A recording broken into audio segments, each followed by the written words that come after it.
혹시 어떤 일을 해결하기 위해 어떤 제스처를 취했는데 설상가상으로 더 큰 문제가 펼쳐지고 더 힘든 상황과 맞닥뜨린 적이 있으신가요? 우리가 살펴보고 있는 히스기야가 그렇습니다. 히스기야는 아수르에게 벗어나고자 애굽과 동맹을 계획합니다. 이때 이사야가 말립니다. 그리고 이것을 빌미로 아수르가 남유다에 쳐들어오게 됩니다. 아수르의 사네림 왕이 남유다의 대부분 지역을 점령하고 예루살렘 성을 포위했습니다. 이때 히스기야는 무엇이든지 들어줄 테니 철수만 해달라고 말합니다. 그리고 은과 금을 주게 됩니다. 이렇게 일단락 되는 것처럼 보였습니다.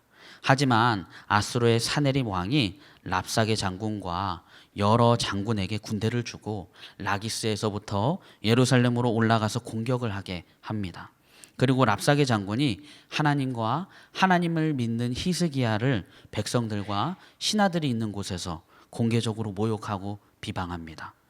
하지만 처음에는 돈으로 해결하고자 했던 히스기야는 전혀 다른 반응을 하게 됩니다. 주님의 성전으로 들어갑니다. 그리고 이사야로부터 두려워하지 마라 이런 말씀을 신하를 통해 전해 듣게 됩니다. 하지만 어제 우리가 살펴보았듯이 아수르의 사네립 왕으로부터 편지 하나를 받게 됩니다. 거기에는 너가 의지하는 하나님이 아수르 왕의 손에서 넘어가지 않을 거라고 해도 그 말에 속지 마라. 다른 나라들 못 봤냐? 너만은 구원 받을 수 있다고 믿고 있냐? 이런 내용이었습니다. 히스기야는 그 편지를 펴고 하나님께 구원해 달라고 아수르가 이렇게 말하고 있다고 하나님께 기도합니다. 하나님은 이런 나라의 존폐 상황 속에서 기도한 히스기야에게 이사야를 통해 세 가지 응답을 듣게 하십니다. 오늘 우리가 읽은 것이 바로 두 번째 말씀입니다. 남유다에 대한 축복과 구원에 대한 말씀이었습니다. 어려운 상황 가운데 있는 히스기야가 하나님께 기도를 하고 그 기도를 들으신 하나님께서 응답하십니다. 저는 오늘 말씀을 묵상하면서 히스기야의 기도에 대한 하나님의 응답에 주목하게 되었습니다. 오늘 말씀 29절부터 31절을 보면 히스기야야 너에게 증거를 보이겠다. 백성이 금년에 들에서 저절로 자라난 곡식을 먹고 내년에도 들에서 저절로 자라난 곡식을 먹을 것이다. 그러나 내후년에는 백성이 씨를 뿌리고 곡식을 거둘 것이며 포도밭을 가꾸어서 그 열매를 먹게 될 것이다. 유다 사람들 가운데서 환난을 피하여 살아남은 사람들이 다시 땅 아래로 깊이 뿌리를 내리고 위로 열매를 맺을 것이다. 살아남은 사람들이 예루살렘에서부터 나오고 환난을 피한 사람들이 시온 산에서부터 나올 것이다. 나 주의 열심히 이 일을 이룰 것이다. 히스기야는 아수르를 막아보겠다고 애국과 동맹을 맺으려 했지만 오히려 나라의 존폐 위기가 찾아오게 됩니다. 혹을 떼려고 했다가 혹을 더 붙이고 온 셈이죠. 붙이고 온 것으로 부족해서 거의 혹에 깔려 죽게 된 셈입니다. 잘해보려고 해결해보려고 한 일이 다른 사람들에게 피해가 가고 더 큰 화로 다가오게 된다면 어떨까요? 더군다나 자신의 선택으로 이런 일이 벌어지게 된다면 어떨까요?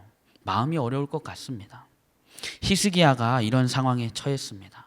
그리고 하나님께 구원해달라고 살려달라고 기도합니다. 이 기도를 들으시고 하나님은 응답하십니다. 그런데 하나님의 응답을 자세히 살펴보면 문제 해결이 아니라 하나님은 말씀을 주셨다는 것을 붙잡게 되었습니다.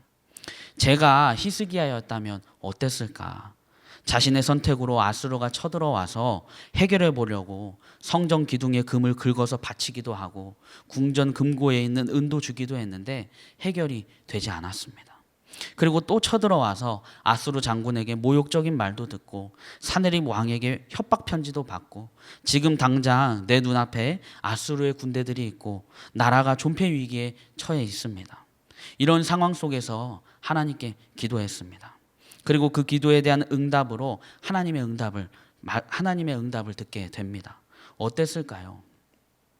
저라면 더 구체적인 응답을 원했을 것 같습니다. 내가 이렇게 할 거야. 지금 당장 너 눈앞에 보이는 저 랍사게와 아수르 군대들 내가 다 치겠다. 이런 말씀을 해주시면 좀 더 시원한 응답이 아니었을까 생각해 봅니다. 실제로 기도에 대한 응답을 히스기야에게 말씀하시고 그날 밤에 주님의 천사를 보내셔서 아수르 군대를 쳐 죽이십니다. 그러면 히스기야한테 야, 오늘 밤에 기다려봐라. 혹은 내일 일어나서 확인해봐라. 이런 응답을 해주셨다면 어땠을까? 하지만 하나님은 말씀을 주셨습니다. 오늘 말씀을 다시 읽어보면 히스기야야 너에게 증거를 보이겠다. 백성이 금년에 들에서 저절로 자라난 곡식을 먹고 내년에도 들에서 저절로 자라난 곡식을 먹을 것이다. 그러나 내후년에는 백성이 씨를 뿌리고 곡식을 거둘 것이며 포도밭을 가꾸어서 그 열매를 먹게 될 것이다. 유다 사람들 가운데서 환난을 피하여 살아남은 사람들이 다시 땅 아래로 깊이 뿌리를 내리고 위로 열매를 맺을 것이다. 살아남은 사람들이 예루살렘에서부터 나오고 환난을 피한 사람들이 시온 산에서부터 나올 것이다. 나 주의 열심히 이 일을 이룰 것이다. 말씀을 묵상하면서 깨닫게 된 것은 하나님은 문제 해결과 결과에 대한 응답이 아니라 하나님의 말씀을 주신다는 것을 깨닫게 되었습니다. 우리가 하나님께 어떤 문제 해결과 어려운 상황과 나아지지 않는 환경을 놓고 기도할 때가 있습니다. 하나님은 우리 기도에 이렇게 해봐라. 그럼 해결될 거야. 너 이런 문제는 내가 이렇게 해줄게. 내가 내일 아니면 오늘 밤에 해결해 줄게. 이렇게 응답하시는 것이 아니라 말씀을 주신다는 것을 붙잡게 됩니다. 밀레도에서 에베소 교회 장로들과 헤어진 사도 바울은 예루살렘에 도착했습니다. 사도 바울은 예루살렘 교회 성도들에게 이방인들이 복음을 받아들인 이야기를 전해주고 마케도니아 지역과 고린도 교회가 모은 헌금을 전해주었습니다. 예루살렘에 도착한 지 얼마 뒤에 사도 바울이 성전에 들어갑니다. 하지만 예수님을 전하는 사도 바울이 싫었던 사람들이 사도 바울에게 달려들고 사도 바울을 끌어내려고 죽이려고 했습니다. 이 소식을 로마 군대의 지휘관인 천부장이 듣게 됩니다. 그리고 이 일을 말리려고 사도 바울을 데려갔고 사도 바울을 조사하려고 했지만 사도 바울이 로마 시민권을 가졌던 사람이었기에 함부로 조사하지 못합니다. 그리고 사도 바울에게 어떤 죄가 있는지 알아보기 위해 사내들인 공회를 열게 됩니다. 모세 율법을 해석하고 종교 재판을 하는 곳으로 유대인들에게 있어서는 가장 높은 기관이었습니다. 바리새인과 사두개인 그리고 대제사장들이 다 같이 모여서 사도 바울을 죽이기 위해 마음을 모으고 사도 바울을 공격합니다. 하지만 사도 바울은 하나님께서 주신 지혜로 위기를 피하게 됩니다. 그런데 잠시 사도 바울을 죽이기 위해 같은 편을 먹었던 사두개인들과 바리새인들이 서로 싸우기 시작했습니다.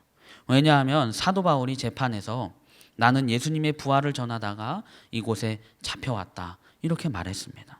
그런데 사두개인들은 부활이 없다고 믿는 사람들이었고 바리새인들은 부활이 있다고 믿는 사람들이었습니다. 그래서 서로 공격하고 다투기 시작했습니다.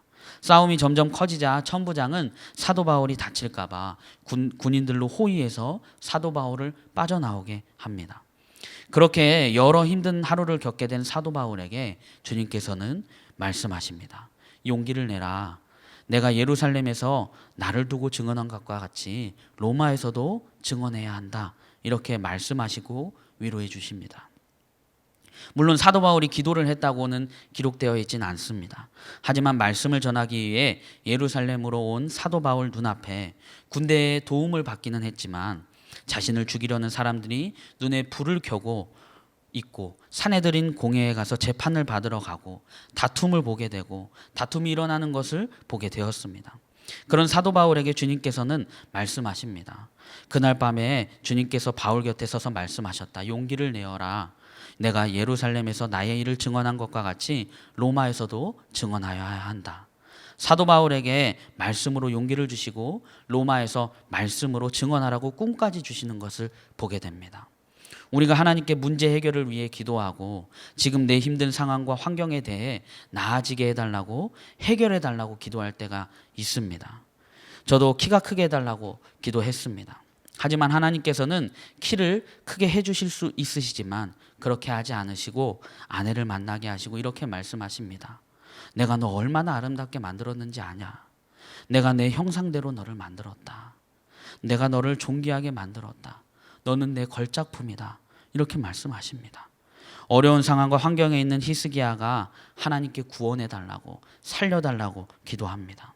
그리고 그 기도를 들으신 하나님은 히스기야에게 문제 해결을 해주시는 것이 아니라 말씀을 주십니다. 그래서 우리가 기도할 때 문제 해결과 결과를 구하는 사람이 아니라 하나님의 말씀을 구하는 사람이 되게 해주십시오. 이렇게 첫 번째로 붙잡고 기도하고 싶습니다. 우리가 우리 눈앞에 있는 여러 문제와 여러 어려운 상황과 환경을 놓고 기도할 때 그 문제를 해결하는 방법과 결과를 구하는 것이 아니라 하나님의 말씀을 구하는 기도를 드리기로 결단했습니다.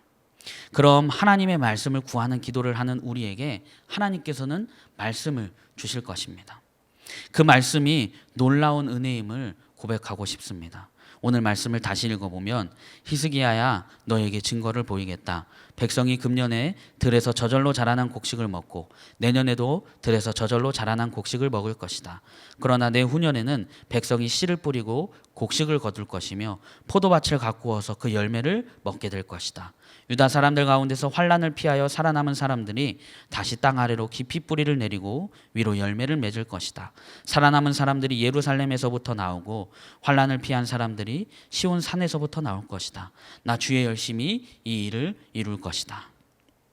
우리가 우리의 여러 문제를 놓고 우리의 어려운 상황과 환경을 놓고 기도할 때 하나님은 말씀을 주신다는 것을 알게 되었습니다. 그래서 우리는 무엇보다도 하나님의 말씀을 구하는 사람이 되기로 결단했습니다.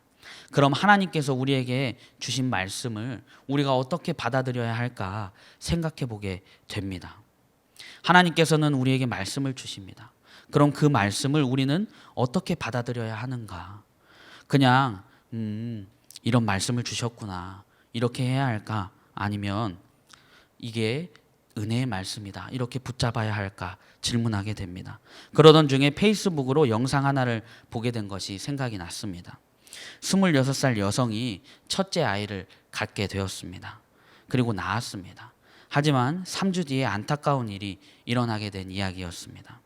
26살 홀리의 인생은 모든 것이 완벽했습니다. 사랑하는 남자와 결혼하고 임신도 하게 되었습니다. 그리고 케이시라는 예쁜 딸을 맞이하게 됩니다.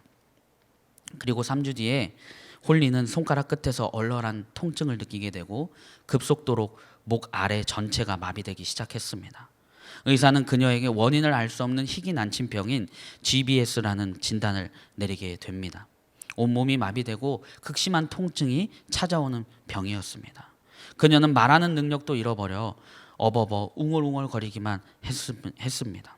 끝내 스스로 호흡도 할 수 없게 된 홀리는 생명 유지 장치에 삶을 의지해야 했습니다. 너무나 아팠고 GBS는 서서히 죽음으로 내몰았습니다. 하지만 끔찍한 고통이 찾아올 때마다 그 갓난아기 딸 케이시는 엄마의 곁을 지켰습니다. 내가 바라던 엄마가 돼주지 못해서 미안해. 그게 너무 고통스러웠다고 말합니다. 홀리는 어린 딸을 봐서라도 절대 포기하지 않겠다 이렇게 다짐하고 또 다짐합니다. 그리고 마비가 된 지 2달이 지나고 홀리는 놀랍게도 조금씩 팔을 움직이기 시작했습니다. 내가 그리고 혀를 움직여서 딸과 의사소통도 할 수 있게 되었습니다. 영상을 봤는데 엄마가 혀를 낼름낼름 할 때마다 딸도 똑같이 따라하는 그런 모습을 보았습니다. 처음으로 딸에게 우유도 먹이게 되고 불굴의 투지로 싸운 홀리는 70일 뒤에 집중치료실에서 나와서 스스로 자가호흡도 할 수 있게 되었습니다. 그런데 홀리는 여기서 만족하지 않고 휠체어에 앉을 수도 있게 되었고 팔 근육도 다시 성장하기 시작했습니다. 딸을 안아줄 강한 엄마가 되기 위해 매일 몇 시간씩 재활 훈련을 했습니다. 마비된 지 87일째 2발로 서게 되고 엄청난 노력으로 하루하루가 다르게 강해졌습니다. 그리고 4개월 뒤에 그녀는 스스로 걷기 시작했고 마침내 딸 케이시와 함께 집으로 돌아오게 되었습니다. 그리고 1년 뒤에 지금도 GBS 인식 제고를 위해 2발로 세상을 내딛고 있습니다. 마라톤 완주까지 해낸 홀리는 이런 말을 했습니다. 고통이 우리를 끝장낼 것인지 아니면 더 강하게 만들지는 우리의 선택에 달려 있습니다. 이 영상을 보면서 고통이 우리를 끝장낼 것인지 아니면 더 강하게 만들 것인지는 우리의 선택에 달려 있다는 말에 주목하게 되었습니다. 그리고 이 이야기를 통해 주님께서 저에게 이렇게 말씀하시는 것 같았습니다. 우리가 기도해서 응답으로 받게 되는 그 말씀을 은혜의 말씀으로 붙잡고 살아갈 것인지 아니면 그냥 듣고 흘려보내거나 믿지 않고 문제 해결과 결과만 구하게 될 것인지는 너의 선택에 달려있다. 무엇을 선택할래? 이렇게 말씀하시는 것 같았습니다. 오늘 말씀은 히스기야의 기도에 대한 하나님의 약속을 확증하는 증거가 따릅니다. 이런 증거를 통해 히스기야와 백성들은 하나님께서 모든 일을 행하시는 것을 알게 되었습니다. 이사야 7장 10절부터 25절을 보면 히스기야의 아버지 아하스 왕도 이사야 선지자에게 징조를 받습니다. 하지만 아하스 왕은 그것을 거부합니다. 하지만 오늘 우리가 나누고 있는 히스기야는 달랐습니다. 주님이 주신 말씀을 믿었습니다. 우리가 문제 해결과 결과를 구하지 않고 하나님의 말씀을 구하고 주님이 주신 말씀이 놀라운 은혜의 말씀임을 붙잡고 살아간다면 우리를 먹이시고 우리가 뿌리를 내리게 하시고 우리가 열매를 맺게 하시고 우리가 살아가고 우리가 회복하게 하실 것입니다. 이 모든 것을 주님께서 다 이루실 줄 믿습니다. 오늘 말씀에 보면 금년에 들에서 자라난 곡식을 먹게 될 것이고 내년에도 들에서 저절로 자라난 곡식을 먹게 될 것이고 내후년에는 백성들이 씨를 뿌리고 곡식을 거두게 될 것이고 포도밭을 갖고 와서 열매를 맺게 된다고 말씀하십니다. 이 말씀에 대한 여러 해석이 있지만 오늘 말씀을 그대로 본다면 지금 눈앞에 아수르 군대들이 쳐들어와 있고 나라가 망하냐 안 망하냐 기로에 서 있는 이 순간에 하나님께서는 이 말씀을 주셨습니다. 내가 먹이고 내가 살리고 내가 열매 맺게 하고 내가 회복하게 할 거다. 내가 다 이룰 거다. 이 말씀을 그대로 붙잡고 싶습니다. 우리가 주님께 기도할 때에 그 응답으로 주님은 말씀을 주십니다. 그리고 우리는 그 말씀을 놀라운 은혜의 말씀으로 붙잡기 원합니다. 우리가 주님의 놀라운 은혜의 말씀을 붙잡고 살아간다면 주님께서는 우리를 먹이시고 우리가 뿌리를 내리게 하시고 우리가 열매 맺게 하시고 우리가 살아가게 하시고 우리를 회복해 하실 줄 믿습니다. 주님께서 다 이루실 줄 믿습니다. 오늘 말씀 마지막 문장에 보면 나 주의 열심히 이 일을 이룰 것이다. 아멘입니다. 이것을 믿으며 기도의 사람으로 살아가는 우리 예수님의 사람들이 되길 축복합니다. 오늘 두 가지를 나누었습니다. 첫째, 히스기야가 기도할 때 하나님은 말씀을 주셨습니다. 우리도 문제 해결과 결과를 구하는 것이 아니라 하나님의 말씀을 구하며 살아가게 해주십시오. 붙잡았습니다.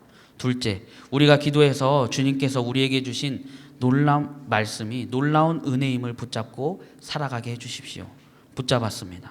오늘 이 시간 두 가지 기도 제목을 한 번에 붙잡고 기도하겠습니다.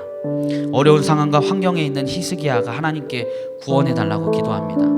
그리고 그 기도를 들으신 하나님은 히스기야에게 문제 해결을 주시는 것이 아니라 말씀을 주셨습니다. 하나님, 우리도 우리 눈앞에 있는 여러 문제와 어려운 상황과 환경을 놓고 기도하기보다 하나님의 말씀을 구하는 사람이 되게 해주십시오. 그리고 그 말씀이 놀라운 은혜의 말씀임을 붙잡고 살아가게 해주십시오. 우리 함께 기도하겠습니다.